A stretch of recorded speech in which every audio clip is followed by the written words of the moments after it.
Hello dear students, myself Shelly Gurwani, welcome to our YouTube channel Career Planet और हम पढ़ रहे हैं मोल कॉन्सेप्ट। तो बच्चों आज हमारा मोल कॉन्सेप्ट का लेक्चर 5 है जिसमें हम पढ़ेंगे Dalton's atomic theory.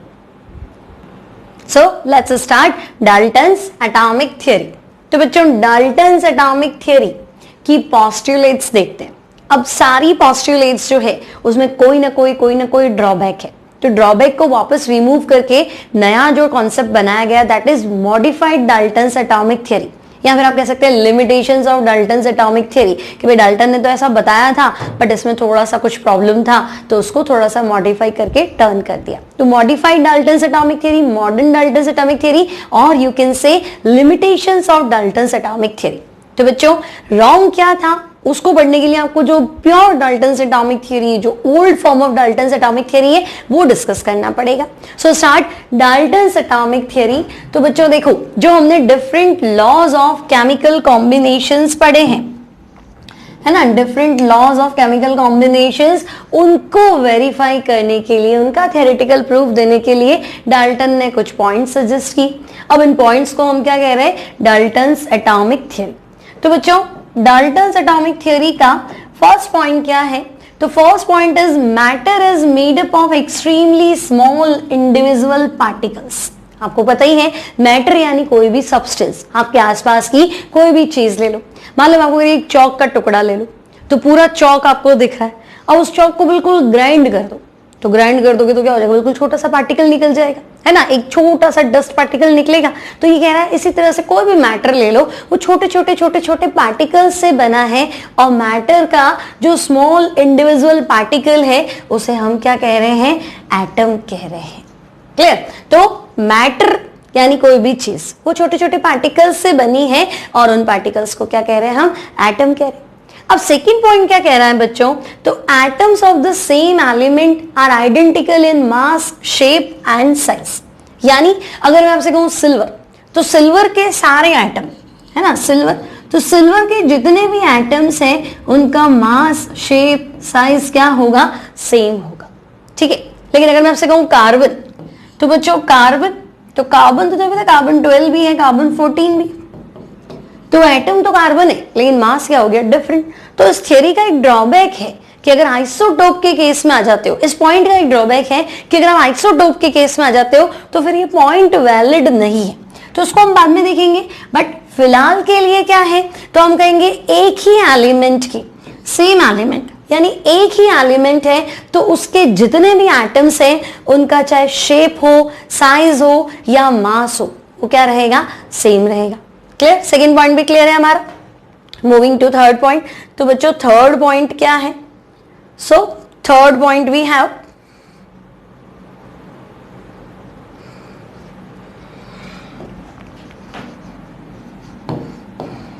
Third point क्या है बच्चों, तो थर्ड पॉइंट है हमारे पास atoms of different elements are different in mass, shape, size and chemical properties.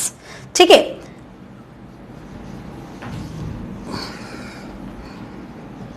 तो बच्चों देखो अगर डिफरेंट एलिमेंट्स है, यानी अगर मैं कह दूं एक कार्बन एक ऑक्सीजन है, तो कार्बन और ऑक्सीजन का शेप हो, साइज हो, मास हो, क्या रहेगा, डिफरेंट रहेगा।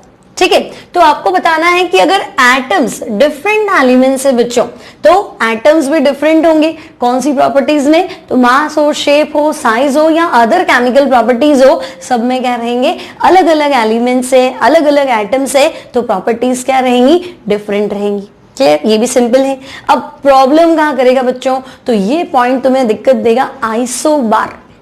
ये पॉइंट कहां प्रॉब्लम करेगा, आइसोबार। आइसो मतलब सेम, बार मतलब भार, वेट।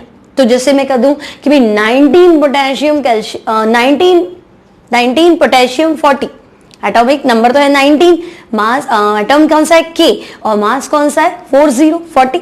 सिमिलरली दूसरा एलिमेंट ले रही हूं मैं 20 कैल्शियम 40। तो देखो पोटेशियम कैल्शियम, पोटेशियम का एटॉमिक नंबर 19, कैल्शियम का एटॉमिक नंबर 20, लेकिन मास दोनों का 40, तो मास सेम हो गया ना, जबकि एटम्स क्या है, डिफरेंट। लेकिन ये क्या कह रहा है, ये कह रहा है कि अगर एटम्स डिफरेंट एलिमेंट्स के हैं तो फिर उनकी हर चीज शेप हो, साइज हो, मास हो, दैट शुड बी क्या रहना, डिफरेंट रहना चाहिए। तो हम कहते हैं नहीं, आइसोबार में तो आपका ये फॉर्मूला लगा नहीं। तो हर पॉइंट का कुछ ना कुछ क्या है, ड्रॉबैक है। उसको करेक्ट करके नई थियरी बना दी, मॉडिफाइड डाल्टन्स एटॉमिक थियरी। भाई डाल्टन ने ऐसा बोला था कि अलग अलग एलिमेंट है तो प्रॉपर्टीज अलग अलग होंगी, हाँ, लेकिन आइसोबार में सेट नहीं होगा। फिर एलिमेंट एक ही है तो सारे एटम्स क्या होंगे, शेप, साइज और मास में क्या होंगे, सेम होंगे, लेकिन आइसोटोप में ये वैलिड नहीं है। क्लियर? नेक्स्ट पॉइंट क्या है बच्चों, तो an atom can neither be created nor be destroyed. तो एटम को ना तो तुम क्रिएट कर सकते हो, मान लो मैं कह रही हूं कार्बन बनाना है, तो कार्बन बनाना कैसे, कार्बन एक्सट्रैक्ट कर सकते हो, भाई कार्बन मोनोऑक्साइड से कार्बन निकाल लो, कार्बन डाइऑक्साइड से निकाल लो, है ना, चारकोल है, कोयला है, कहीं से भी कार्बन निकाल सकते हो, एक्सट्रैक्ट कर सकते हो, बना कैसे सकते हो। तो atom neither be created nor be destroyed. अब प्रॉब्लम क्या है कि जब हम न्यूक्लियर रिएक्शन पढ़ेंगे तो न्यूक्लियर रिएक्शन में ये प्रूफ हो जाएगा कि एक एटम दूसरे में कन्वर्ट हो गया, तो बना तो दिया आपने, नया एटम क्रिएट कर दिया, उसको अभी आगे देखते हैं। ठीक है, नाउ नेक्स्ट पॉइंट क्या है, atom is the smallest particle that can take part in chemical reaction. तो ये ठीक है बच्चों, एटम कोई भी एलिमेंट का क्या है, स्मॉलेस्ट पार्ट है जो केमिकल रिएक्शन में पार्टिसिपेट करेगा। अब कैसे, तो देखो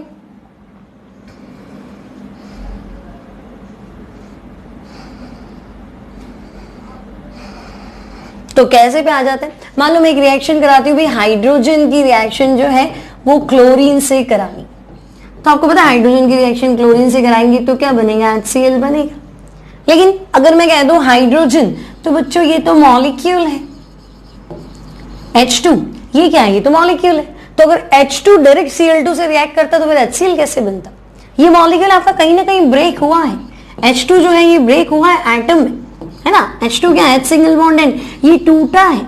सिमिलरली जो आपका Cl2 है, Cl2 क्या है, Cl सिंगल बॉन्ड Cl, ये ब्रेक हुआ है बच्चों, और इसने क्या बनाया, Cl और Cl, और ये जाके इससे टकराया है और ये जाके इससे टकराया है, तभी तो बना HCl। क्लियर? तो रिएक्शन में मॉलिक्यूल ने पार्टिसिपेट नहीं किया है, रिएक्शन में पार्टिसिपेट किसने किया है, एटम्स ने, तभी तो ये बना है। क्लियर? तो एलिमेंट का स्मॉलेस्ट पार्ट जो फ्रीली एग्जिस्ट नहीं करता है, जो केमिकल रिएक्शन में पार्टिसिपेट करता है, दैट इज एटम। क्लियर? अगर फ्रीली एग्जिस्ट करता है तो वो मॉलिक्यूल है, फ्रीली एग्जिस्ट नहीं करता है ना, H तो नहीं होगा बच्चों, H2 होता है, H2 एग्जिस्ट करता है, H तो एग्जिस्ट नहीं करता। तो जो केमिकल रिएक्शन में पार्टिसिपेट करता है, अब देखो डायरेक्ट H2 ने, डायरेक्ट Cl2 ने पार्टिसिपेट नहीं किया, ये लोग ब्रेक हुए और एटम्स बनाए, और वो एटम्स आपस में रिएक्ट करके क्या बना रहे, कंपाउंड बना रहे, नया मॉलिक्यूल बना रहे हैं। ठीक है, तो इसका ये पॉइंट ठीक था कि भाई एटम जो है वो स्मॉलेस्ट पार्टिकल है जो क्या करता है, केमिकल रिएक्शन में पार्टिसिपेट करता है। ठीक है, कोई डाउट नहीं है, ये पॉइंट आपका क्लियर है। Next point, atoms of same और different elements combine to form molecule. तो ये भी ठीक है, भाई H और H कंबाइन होगा तो H2, तो H एटम है और H2 क्या है, मॉलिक्यूल है। ठीक है, Cl और Cl मिलके क्या बनाएंगे, Cl2। तो सेम एटम्स मिलके मॉलिक्यूल बना सकते हैं, डिफरेंट भी हो सकता है, H और Cl मिलके क्या बना रहा था, HCl। तो जब भी एटम्स कंबाइन होंगे तो कंपाउंड क्या बनेगा, जो प्रोडक्ट होगा दैट इज कंपाउंड या मॉलिक्यूल बनेगा। यहां तक ठीक है, कोई दिक्कत नहीं डाल्टन्स थ्योरी में।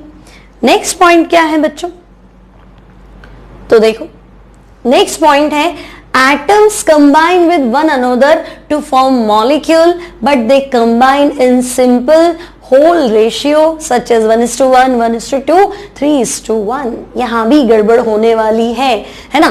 फिलहाल तो हमें ये पता है एटम कंबाइन होंगे तो मॉलिक्यूल बनेंगे, एटम्स कंबाइन होंगे तो मॉलिक्यूल बनेंगे। अब ये कहना है कि जो कॉम्बिनेशन है, जब कंबाइन होंगे तो रेशियो क्या होना चाहिए, सिंपल होना चाहिए। जैसे मैं आपसे कहूं CO2 का फॉर्मूला, CO2 तो फॉर्मूला ही है, मीथेन का फॉर्मूला बताओ, तो मीथेन क्या है, CH4, है ना, मीथेन मार्श गैस क्या है, CH4। तो देखो एक CH4, तो कार्बन रेशियो हाइड्रोजन कितना है, 1:4, CH4, तो कार्बन और हाइड्रोजन का रेशियो कितना है, 1:4। तो हम क्या करें, सिंपल रेशियो में कंबाइन हो रहा है। ग्लूकोज का फॉर्मूला बताओ। तो ग्लूकोज का फॉर्मूला क्या है बच्चों? ग्लूकोज का फॉर्मूला है C6H12O6। तो रेशियो क्या है भाई? तो हम कहेंगे 6 कार्बन 12 हाइड्रोजन ऑक्सीजन 6। तो रेशियो कितना है? 1:2:1। तो हम क्या कह रहे हैं कि हाँ ठीक है भाई, एटम्स जो हैं वो सिंपल रेशियो में कंबाइन हो रहे हैं और क्या बना रहे हैं? मॉलिक्यूल बना रहे हैं। कोई दिक्कत नहीं, they combine in simple ratio 1:1, 1:2, 1:3। ठीक है। अब हर बार वैलिड नहीं है बच्चों, आगे हम देखेंगे शुगर का फॉर्मूला, वहां ये रूल काम करेगा नहीं। तो हमें पता है मॉडिफाइड डाल्टन्स एटॉमिक थ्योरी हमें पढ़नी है, ठीक है, लेकिन ये ओल्ड कॉन्सेप्ट जो उसने दिया है वो हम देख रहे हैं। अब बच्चों देखो नेक्स्ट पॉइंट क्या है? तो नेक्स्ट पॉइंट है आपके पास, नेक्स्ट पॉइंट है एटम्स ऑफ एलिमेंट में combine in different simple ratio two form different compounds, यानी कि law of multiple proportion. Atoms of elements में कंबाइन इन डिफरेंट, मतलब जैसे अगर मैं आपसे कहूं एक तो SO2 है, ठीक है, लॉ ऑफ मल्टीपल प्रोपोर्शन तो पढ़ लिया ना, एक SO2 है और एक SO3 है, तो एटम तो दो ही है, एक सल्फर और एक ऑक्सीजन, ठीक है। तो अगर ये 1:2 में कंबाइन हो रहे हैं, 1:2 में कंबाइन हो रहे हैं बच्चों, तो ये बना रहा है SO2। और अगर ये 1:3 रेशियो में कंबाइन हो रहा है तो ये क्या बना रहा है? SO3। 1:2 में कंबाइन हो रहा है तो ये क्या बना रहा है? SO2। तो ये क्या कह रहा है? एटम्स ऑफ एलिमेंट्स में combine in different simple ratio. Ratio तो सिंपल होना चाहिए, उसको तो उसने छोड़ा नहीं। अगर अलग अलग रेशियो मतलब 1:1, 1:2, 1:3, तो 1:1 में जैसे है तो कार्बन मोनोऑक्साइड बन गया, 1:2 में है तो कार्बन डाइऑक्साइड बन गया, ऐसे। तो अगर डिफरेंट सिंपल रेशियो में कंबाइन हो रहा है तो एक से ज्यादा कंपाउंड बना सकता है, मतलब लॉ ऑफ मल्टीपल प्रोपोर्शन। तो हमें पता है लॉ ऑफ मल्टीपल प्रोपोर्शन किसने दिया था? डाल्टन्स ने दिया था, ठीक है। नाउ नेक्स्ट क्या है? तो अब हमारे पास आ गई limitations of Dalton's atomic theory. अब लिमिटेशंस मतलब जो भी पॉइंट उसने बोले उसमें कुछ ना कुछ प्रॉब्लम तो था। क्लियर? एक बार सारे पॉइंट्स बच्चों वापस देख लेते हैं, क्या दिक्कत थी। तो देखो Dalton's atomic theory, Dalton's atomic theory में फर्स्ट पॉइंट से आते हैं कि फर्स्ट पॉइंट क्या है हमारा। देखो डाल्टन्स एटॉमिक थ्योरी का फर्स्ट पॉइंट क्या है? पहला पॉइंट तो सिंपल है, matter is made up of extremely small individual particles, जिन्हें हम क्या कह रहे हैं? एटम। कोई डाउट नहीं, पहला पॉइंट तो सिंपल है, जितने भी मैटर है वो छोटे छोटे पार्टिकल्स से बने, उन पार्टिकल्स को हमने नाम दे दिया एटम। सेकेंड पॉइंट क्या है कि अगर एलिमेंट सेम है तो उसके सारे एटम, चाहे शेप हो, साइज हो, मास हो, सेम होंगे। कहां काम नहीं करेगा? आइसोटोप में काम नहीं करेगा। अब थर्ड पॉइंट क्या है बच्चों?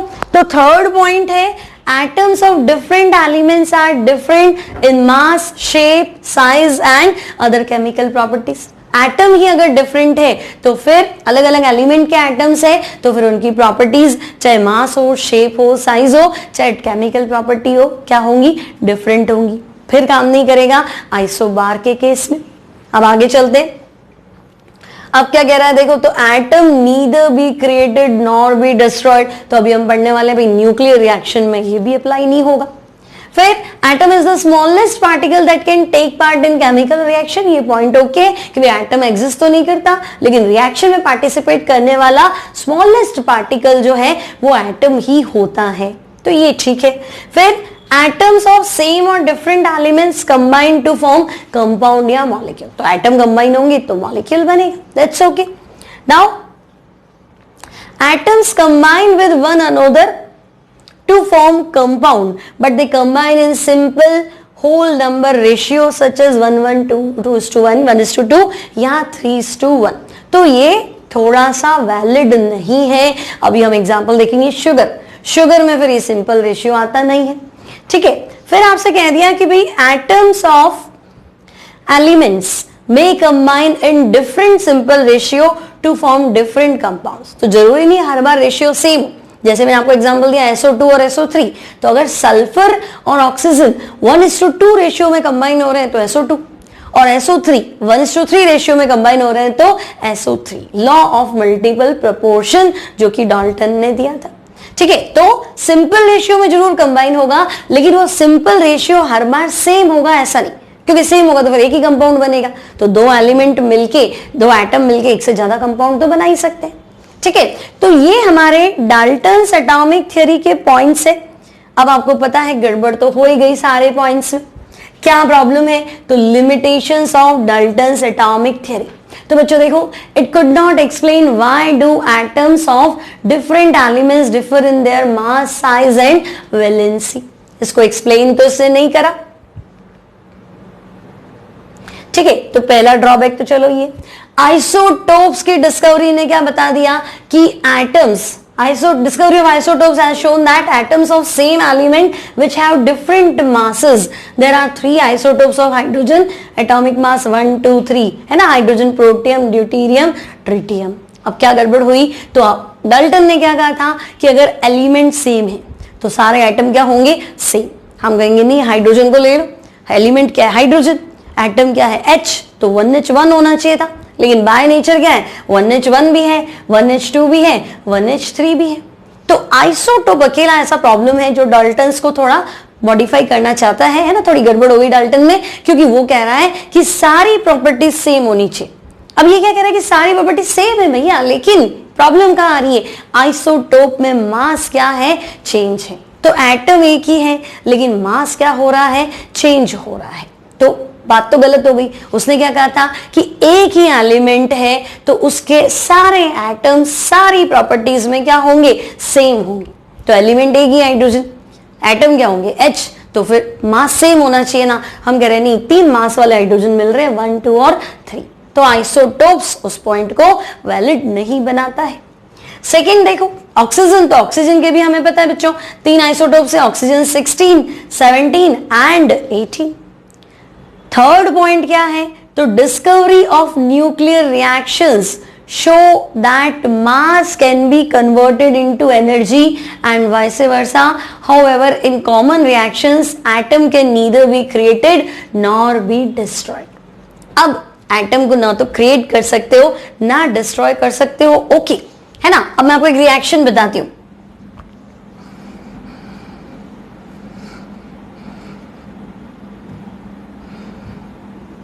देखो बच्चों, एक रिएक्शन लिख ली मैंने, 4 बेरिलियम 9।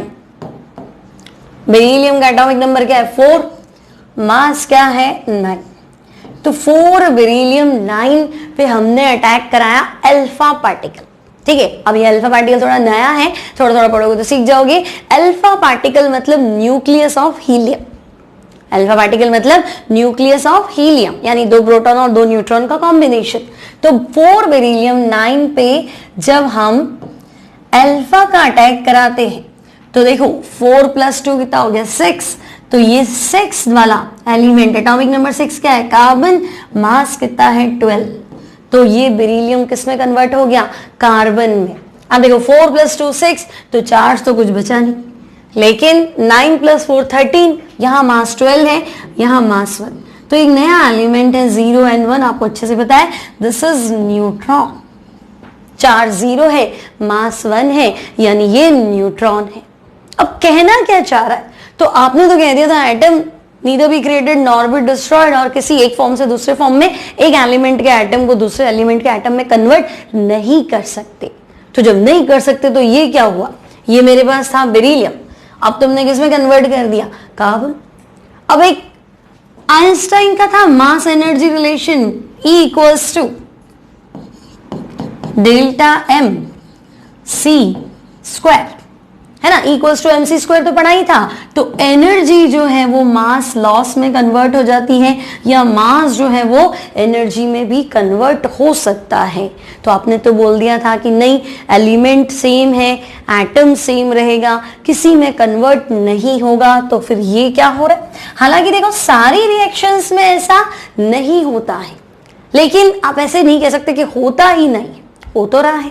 ठीक है, तो फिर ये डाल्टन्स को परेशान कर रहा है कि हाँ भाई, न्यूक्लियर रिएक्शन में डाल्टन का पॉइंट जो है वो वैलिड नहीं है। अब आगे चलते हैं, देखो अब क्या प्रॉब्लम हुई। तो देखो नेक्स्ट पॉइंट हमारे पास क्या है? Fourth point, now it has been proved that an atom is divisible. It is made up of electron, proton, neutron, etc. Even then, atom is the smallest particle which takes part in chemical reaction. तो ये तो ठीक है कि atom जो है element का smallest particle है जो केमिकल रिएक्शन में पार्टिसिपेट करता है, वो ठीक है। लेकिन देखो डाल्टन का पहला पॉइंट शायद यहाँ नहीं था कि एटम इज इनडिविजिबल। डाल्टन क्या कहता है, एटम मतलब ए और टॉम। 9th क्लास में हमने पढ़ा होगा एटम ए और टॉम। ए मतलब नॉट, टॉम मतलब डिविजिबल। डाल्टन के अकॉर्डिंग एटम सबसे छोटा है, उसके अंदर कुछ भी नहीं है, उसको आप डिवाइड नहीं कर सकते, तो फिर आगे की केमिस्ट्री तो चलेगी नहीं, है ना। एटम के अंदर क्या है, इलेक्ट्रॉन है, प्रोटॉन है, न्यूट्रॉन है। तो एटम को डिवाइड मतलब उसको अलग अलग पार्ट्स में नहीं तोड़ सकते, लेकिन उसके अंदर कुछ नहीं है, सबसे छोटा वही है, ये बात गलत है ना। एटम डिविजिबल है, उसके अंदर क्या है, तो उसके अंदर इलेक्ट्रॉन्स है, प्रोटॉन्स है और न्यूट्रॉन्स और भी पार्टिकल्स होते हैं बेटा, सब एटॉमिक पार्टिकल्स जो है, न्यूट्रिनो, एंटी न्यूट्रिनो, बहुत कुछ होता है, ठीक है। तो हम कहेंगे अभी बेसिक फंडामेंटल पार्टिकल तो एटम में है ही, यहां गड़बड़ थी डाल्टन में। फिर क्या कह रहा है, it could not explain why do atoms combine to form compounds. अब इसको पढ़ने के लिए आपको जाना पड़ेगा केमिकल बॉन्डिंग में, बॉन्ड बनता ही क्यों है। तो बॉन्ड बनने के लिए चैप्टर में तो केमिकल बॉन्डिंग में जाना पड़ेगा कि बॉन्ड बनने का रीजन क्या है। बॉन्ड बनने का रीजन है स्टेबिलिटी, लेकिन डाल्टन ने ऐसा कुछ नहीं बताया भैया H मिल गया H2 क्यों बना, H ही रह लेता, है ना। तो इसने एक्सप्लेन नहीं किया कि एटम्स कंबाइन होके मॉलिक्यूल क्यों बना रहे, है ना, रीजन क्या है, बॉन्ड बनने की वजह क्या है, ठीक है, ये ड्रॉबैक मान लेते हैं। देन बाय न्यूक्लियर रिएक्शंस बच्चों ये हमने पढ़ लिया, atoms of one element can be converted into other element, it is called transmutation of. So next point क्या है, तो देखो नेक्स्ट पॉइंट है atoms of different elements may have same mass. For example, atomic masses of calcium and argon is 40. Such elements are called isobar. तो बच्चों Dalton ने क्या बोल दिया था कि अगर एटम डिफरेंट है, एलिमेंट डिफरेंट है, तो फिर एटम्स की हर प्रॉपर्टी, चाहे वो शेप हो, साइज हो, मास हो, सबके सब क्या होंगे, डिफरेंट। लेकिन अब देखो, अभी हमने पहले में डिस्कस किया था कि 19 पोटेशियम 40 और 20 कैल्शियम क्या होगा 40। तो atomic masses atomic number different है, यानी एलिमेंट डिफरेंट है, एटम डिफरेंट है, बट मासेस क्या है बच्चों, मास तो सेम। तो सेम एटॉमिक मास को हम क्या कहते हैं, आइसोबार्स। तो फिर इसकी थ्योरी को सेट नहीं करता। इसने तो कहा था कि अगर एटम ही डिफरेंट है तो शेप, साइज, मास डिफरेंट होने चाहिए, लेकिन यहाँ पे एटम तो डिफरेंट है लेकिन मासेस क्या है, सेम। तो आइसोबार फिर गड़बड़ कर रहा है इसके रूल को। नेक्स्ट क्या है, the atoms may not combine in simple ratio as suggested by Dalton's atomic theory. Dalton ने क्या कहा था कि एटम्स हमेशा क्या होंगे, सिंपल रेशियो में कंबाइन होंगे, लेकिन ये गड़बड़ कहाँ हो गया। तो शुगर का फॉर्मूला देखो, शुगर क्या है C12 H22 O11। तो बच्चों रेशियो क्या है, 12:22:11। तो देखो डाल्टन्स एटॉमिक थ्योरी कहाँ अप्लाई हुई, 12:22:11, है ना, 12:22 रेशियो 11, यानी सिंपल रेशियो नहीं है। अब डाल्टन ने क्या कहा था कि नहीं भैया सिंपल रेशियो होना चाहिए, तो फिर गड़बड़ हो गई। तो पॉइंट्स ठीक थे, है ना, कोई दिक्कत नहीं थी, लेकिन एक्सेप्शन नहीं कह सकते हम कि हाँ कुछ केसेस ऐसे होते हैं, जैसे न्यूक्लियर रिएक्शन हर बार तो नहीं होती। अब हर बार रेशियो सिंपल ही होता है, अब 2-4 तो ऐसे मिल ही जाएंगे जब रेशियो सिंपल ना हो। तो Dalton's atomic theory overall okay है, लेकिन हर पॉइंट में क्या है, कहीं ना कोई थोड़ी सी गड़बड़ आ जाती है, क्योंकि इतने सारे कंपाउंड्स हैं तो सब पे सारे पॉइंट्स अप्लाई करना पॉसिबल नहीं है। So it was all about Dalton's atomic theory. I hope आपको डाल्टन्स एटॉमिक थ्योरी अच्छे से क्लियर है और लिमिटेशंस भी क्लियर है। अब बच्चों एग्जाम में पूछता है डाल्टन्स एटॉमिक थ्योरी, तो सारे पॉइंट लिख दो। मॉडिफाइड डाल्टन्स एटॉमिक थ्योरी मतलब लिमिटेशंस को मिला के बताओ कि भैया डाल्टन ने क्या बोला था कि एक ही एलिमेंट है तो एटम सेम होंगे। फिर हम कहेंगे नहीं, मे बी अगर टॉप है, आइसोटोप है, तो एलिमेंट्स के एटम सेम नहीं भी हो सकते। फिर उसने क्या कहा था कि डिफरेंट एलिमेंट्स है तो एटम की सारी प्रॉपर्टीज क्या होंगे, डिफरेंट। फिर हम कहेंगे नहीं आइसोबार में तो ऐसा नहीं होता। फिर हम लिखेंगे नहीं, उसने कहा था एलिमेंट सिंपल रेशियो में, एटम सिंपल रेशियो में कंबाइन होंगे, तो हम कहेंगे हाँ हमेशा सिंपल में ही होता है, बट हाँ देखो शुगर वाले केस में ऐसा नहीं हो रहा है। फिर atom neither be created nor be destroyed और कन्वर्ट नहीं होगा। तो हाँ, ऐसा ही होता है, बट न्यूक्लियर रिएक्शन में कभी कभी क्या हो जाता है, थोड़ा सा वेरिएशन हो जाता है, चेंज हो जाता है। Clear? So it was all about Dalton's atomic theory. I hope आपको अच्छे से क्लियर हो गई होगी।